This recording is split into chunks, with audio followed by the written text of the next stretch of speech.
ETF index mutual funds నేర్చుకుని stock మార్కెట్లో రాణించాలనుకుంటున్నారా? వెంటనే ఈ నెంబర్కి కాల్ చేయండి. నమస్కారం డాక్టర్ హరీష్ గారు. నమస్తే అండి. Kaula Surya Sadhana. So 16th episode. Last time karma గురించి మాట్లాడుకున్నాము, రీరైట్ చేయొచ్చా అనే. సో ఈ ఎపిసోడ్లో సరే, క్షమించడం అనేది కర్మను మారుస్తుందా? అసలు ఇంకొక అడుగు పైకి వెళ్దాం. మనం ఎవరం క్షమించడానికి? ఇప్పుడు నేను ఫర్గివ్ చేసేస్తున్నా అంటే మనకు లోపల ఎక్కడో మన ఇగో ఇంకా నేను చాలా గొప్పవాడిని, నా గొప్పతనం ఎంత గొప్పతనం అంటే నిన్ను ఫర్గివ్ చేసేస్తున్నా పో అనే మైండ్ సెట్లో ఉన్నన్ని రోజులు నువ్వు ఇంకా ఇగోలో ఉన్నావు. నువ్వెవడివో గొప్పవాడివి, నువ్వు అందరినీ క్షమించగలిగే గుణం ఉన్నవాడివి, అందుకని క్షమించేస్తున్నాను. చాలామంది ఇక్కడ కన్ఫ్యూజ్ అయిపోతారు. అందుకని ఫర్గివ్నెస్ అంటే కంప్లీట్గా వాళ్ళు ప్రతి వ్యక్తి మనిషే, ప్రతి జీవికి తప్పులు చేసే హక్కు ఉంటుంది, ప్రతి జీవి నాకు నచ్చినట్టుగా బ్రతకాల్సిన అవసరం ఉండదు అనే అండర్స్టాండింగ్లో just leaving that is forgiveness. చాలామంది ఏంటంటే నేను క్షమించాను పో అనేటట్టుగా చాలామంది రాంగ్ డైరెక్షన్లో తీసుకుంటారు. ఇది కొంచెం హాఫ్ వెస్టర్న్ ఆలోచన నుంచి వచ్చి యాక్సెప్టెన్స్ అని, అడ్జస్ట్మెంట్, తర్వాత ఫర్గివ్నెస్, ఇవన్నీ సగం సగం తెలుసుకున్నాం. యాక్చువల్గా కూడా యాక్సెప్టెన్స్. నువ్వు ఎవడివి యాక్సెప్ట్ చేయడానికి సిచ్యువేషన్ యాక్సెప్ట్ చేయలే ఆగుతుందా? నువ్వు ఫర్గివ్ చేయలే ఆగుతుందా? ఆగదు.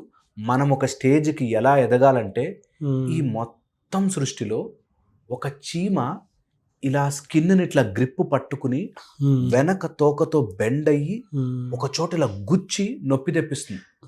అంత చిన్న చీమకి కూడా ఒక బ్యూటిఫుల్ ప్రాసెస్. మీరు ఎప్పుడైనా చీమ కుట్టేటప్పుడు అబ్జర్వ్ చేయండి, అది ఇట్లా బెండ్ అయ్యి ఇట్లా నడుమును ఆర్చ్ చేసి గుచ్చుతుంది. అవును. అంత చీమకి కూడా అంత బ్యూటిఫుల్ డిఫెన్స్ మెకానిజం పెట్టాడు. ఇంత సృష్టి నడుస్తోంది, నీ లైఫ్లో జరిగే సీన్లు ఆయన ప్లాన్ లేకుండా నడుస్తాయా? నడుస్తాయా?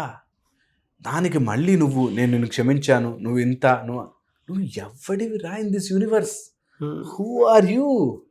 నీ లైఫ్లోకి వచ్చే ఏ క్యారెక్టర్ని నువ్వు కంట్రోల్ చేయట్లే, ఏ సీన్ని నువ్వు కంట్రోల్ చేయట్లే, దేనిని నువ్వు మార్చలేవు. The illusion of control. నేను ఏదో చేస్తున్నా, నేను క్షమించా, నేను తట్టుకున్నా, నేను మంచివాడిని, నేను గొప్పవాడిని, ఇల్యూజన్. దాన్ని దాటి బయటకు వచ్చిన రోజున కర్మ నువ్వు మార్చడం జరుగుతుంది. అంతవరకు నువ్వు కర్మలో ఇరుక్కున్నావు. నువ్వు క్షమించేశాను అనుకున్నావు కాబట్టి వాడితో మళ్ళీ బాండ్ ఏర్పడి వాడు ఇంకొక జన్మలో నిన్ను క్షమించే స్థితి వరకు నువ్వు వెయిట్ చేస్తుంటావు. మళ్ళీ లైన్లో నించుంటావు. నువ్వు ఇక్కడ 10 రూపాయలు ఇచ్చావంటే మళ్ళీ ఇంకో జన్మలో వాడు ఆ 10 రూపాయలు తెచ్చి నీకు ఇచ్చేదాకా నువ్వు లైన్లో నించోవాలి. ఎందుకా కర్మ మనకి? ఎందుకా లెక్క ట్రాన్సాక్షన్ ఎందుకు మెయింటైన్ చేస్తున్నావు? అది వెరీ వెరీ వెరీ పవర్ఫుల్గా మనము లోపలికి ఎక్కించుకుంటే నేను క్షమించడము, నేను ఫర్గివ్ చేయడము లేదు, నేను ఎవరిని కాదు నిమిత్త మాత్రుడని అన్న రోజున కర్మ జరగడం స్టార్ట్ చేస్తుంది. అంతవరకు నువ్వు చేసిన ప్రతి కర్మ నీకు తిరిగి వస్తుంది వెనక్కి. సో ఇంత యూనివర్సల్ ప్రాసెస్ నడుస్తుంటే నువ్వు ఒక చిన్న డస్ట్వి, నీకెందుకంత పొగరు? ఏం చేసుకుంటే అంత పొగరు అనేది మనం ఆలోచించుకోగలిగితే అప్పుడు మనకి ఎందుకంత పొగరు వస్తుంది, ఎందుకంత మనం ఒకరితో ద్వేషం పెంచుకుంటున్నాం, ఎందుకు ఇదంతా మెయింటైన్ చేస్తున్నాం అనే ఒక సెపరేషన్ వస్తుంది. ఆ రోజున కర్మ కరుగుతుంది. అప్పుడు ఫర్గివ్ చేయడం ఎలా చేస్తాం తెలుసా? Just living. పోనీ బా ఏమవుతుంది, చూస్తూ వెళ్ళిపోతాం అందరం. Counting days. 3000 రోజులు 10 సంవత్సరాలు, 3000 రోజులు 10 సంవత్సరాలు, 3000 రోజులు 30 సంవత్సరాలు అయిపోయింది. 9000 days we are gone, 30 years over. ఈ 9000 daysలో నువ్వు 3000 రోజులు పడుకునే ఉంటాము. ఇంకో 3000 రోజులు డబ్బు అని పరిగెడతాం. ఓ 3000 రోజులు మహా అయితే మంచిగా బతుకుతామేమో. ఆ 3000 రోజుల్లో కూడా ఎవరినో తిట్టుకుంటూ, కొట్లాడుకుంటూ, గొడవలు పెట్టుకుంటూ కర్మలు రికార్డ్ చేసుకోవడమేనా? జరగచ్చా పక్కకి? అది గనక ఆలోచిస్తే నేను ఎవరిని క్షమించను, ఎవరిని నెత్తికెక్కించుకోను, ఎవరిని గొప్పగా చూడను, ఎవరిని తక్కువగా చూడను, అంతా సమాంతరం అయిపోతుంది. దెన్ కర్మ జరుగుతుంది పక్కకి. హోప్ ఇది అట్ ఎ బిగ్ పిక్చర్, ఒక బిగ్ లెవెల్లో, బిగ్ అండర్స్టాండింగ్లో చూడాలి. దట్ నేను నా లోపల నేను తిన్న ఫుడ్ ఎప్పుడు డైజెస్ట్ కావాలో నేను చెప్పలేను. నేను ఏ ఆహారము తింటే నాకు జలుబు వస్తుందో దగ్గు వస్తుందో చెప్పలేను. నేను ఈ సృష్టిలో ఎలా ఉండాలో ఒక్కటి నేను ప్లాన్ చేయలే.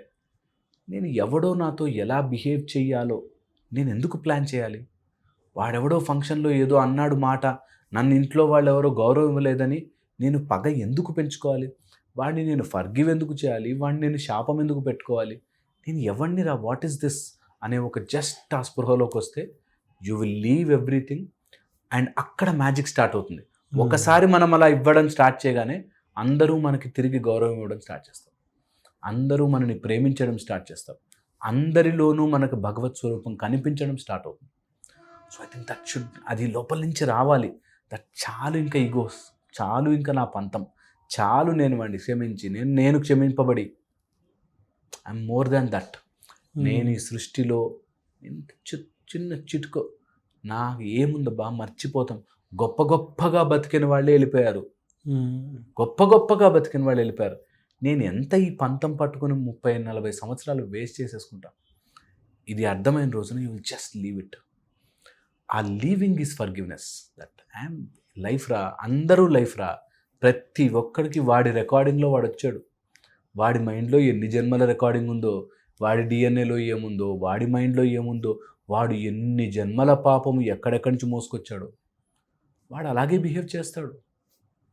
నేను వాడిని ఒక పాము కాటేయడానికి ట్రై చేస్తే నేను పామును క్షమించాను అనము, మనకు తెలుసు దాని క్యారెక్టర్ అదని. బట్ మనుషుల్ని నేను క్షమించేస్తున్నా వద్దంటున్నా అనుకుంటాం. That's their character, వదిలిపెట్టేయాలి.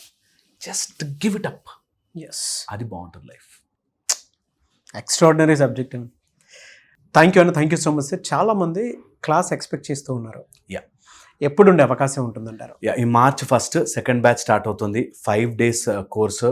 Early morning 6 to 7 ఉంటుంది, ఆన్లైన్ ఉంటుంది, ఇంట్లోనే కూర్చొని నేర్చుకోవచ్చు.